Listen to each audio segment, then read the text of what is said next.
Andeha totika kely tao anatin'ny ako ny fankalazana ny farany taona sy ny fitsenana taona vaovao kosa sika raha ny tontolon'ny tsenany asa tanana manokana nojerena dia tsy dia nahitana fihetsehana loatra nisan'ireo olona tonga mividy asa tanana malagasy nandritra ny tsenany farany taona izay izany hoe teo amin'ny atonontonony teo ihany raha oharina raha ho an'ireo mpivarotra tetsy amin'ny senama 67 hectara manokana no resahana resahana eto moa raha oharina tamin'ny 5 taona lasa dia somary niena izay.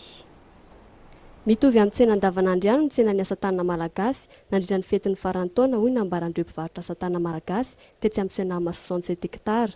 Tsy niova ny vidin'ny entana fa mitazona tahaka ny vidiny isa taloha ihany izy ireo.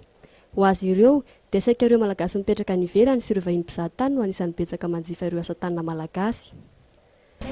Tsy dia voaisa aloha ilay izy fa mba malafo ihany indraindray e. Raha nahoana nefa ny vidin'ny entana tamin'izay hoe fetin'ny farany taona izay? Ohatra ny vidiny isan'andro ihany ka.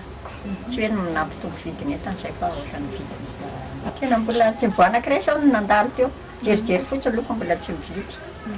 Izany hoe mety handehandeha ihany ny tsena rehefa izao satria mba manome fanomesana ny olona. Isa taona aloha mandeha rehefa mba janvier mba mandeha kely. Nambara ireo mpivarotra asa tanana fa nahitana fianana ireo olona manjifa ny asa tanana malagasy nandritra ny 5 taona izay. Ho an'ireo mpivarotra asa tanana vita amin'ny hoditra omby dia nambaran'izy ireo fa namanahirana mitady akora ho ampiasaina amin'izao fotoana izao tahaka izany ihany koa no mampiasa ny tandrok'omby. Lafo ny vidin'ny akora ampiasaina.